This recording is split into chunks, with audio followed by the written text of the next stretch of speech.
Hello students, today we are going to discuss on the topic application of Gauss law. Chapter Gauss law, unit electrostatics. Objectives of the topic are deduction of Coulomb's law from Gauss law, and the laws involved in this topic are Gauss law, Coulomb's law, statement of Gauss law. The Gauss law states that the total electric flux through any closed surface is 1 over epsilon naught times the net charge enclosed by the surface.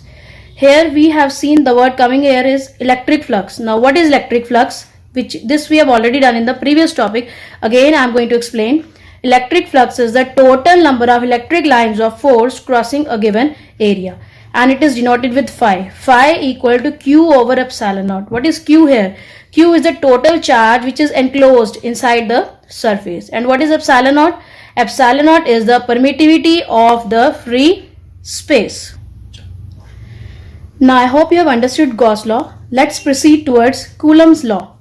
According to the Coulomb's law, the force of attraction or repulsion between two point charges at rest is directly proportional to the product of the charges and inversely proportional to the square of the distance between them.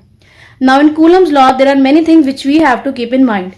First one is force of attraction or repulsion. Here we can see two charges are there, Q1 and Q2. If both the charges are of same nature, means both are positive, then the force of repulsion is there. And if one charge is positive and one is negative, then force of attraction is there.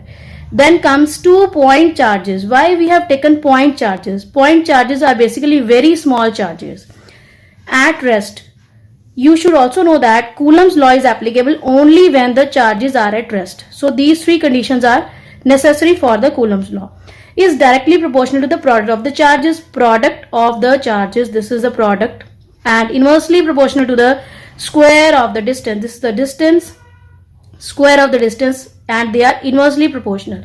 Now combining 1 and 2, we will get F is proportional to Q1 into Q2 over R square. Removing the proportionality sign, we will get equal to, that is K Q1 Q2 over R square. Here K is 1 over 4 pi epsilon naught, which is a constant quantity, and its value is 9 into 10 to the power 9 Newton meter square per Coulomb square. I hope you've understood Coulomb's law. Now let's proceed further. Deduction of Coulomb's law from Gauss law. Consider a point charge. See, here we have taken a surface and this is the point charge at O, and A be the point at a distance of R. A is a point here which is at a distance of R.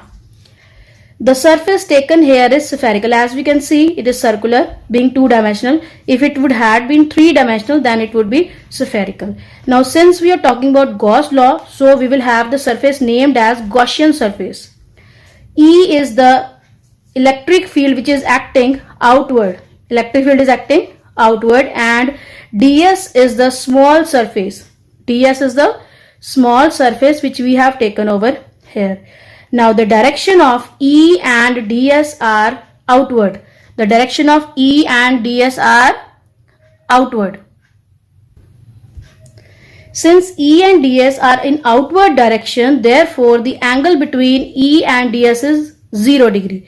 Now we have done in +1 class A dot B. A dot B is AB cos theta. Here theta is 0 as we have already done. So E ds cos 0 means 1. So we get E dot ds equal to E ds. Now according to the Gauss law, total flux phi is equal to Q over epsilon naught.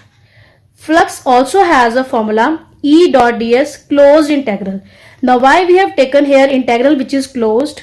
The reason is, as we have taken a sphere and sphere is a closed surface, so the integral is closed. So electric field is constant, we have taken it outside. Now what is the integration of ds? It is 4 pi r square for a sphere and is equal to Q over epsilon naught. Now E here is equal to 1 over 4 pi epsilon naught Q over R square. We have kept E over here and rest of the things on the other side. And this formula is exactly the same as the mathematical relation for the electric field. Now suppose another charge Q naught be placed at another point. From here, the formula will become F equal to Q naught into E. We want F. Why? Because we have to derive Coulomb's law. So F equal to Q into E naught is the applicable formula to be used over here. So Q naught into 1 over 4 pi epsilon naught Q over R square. So F comes out to be 1 over 4 pi epsilon naught Q over R square. This formula is exactly the same as that of the Coulomb's law. I hope you have understood the topic, and we have done deduction of Coulomb's law from Gauss law. Thank you.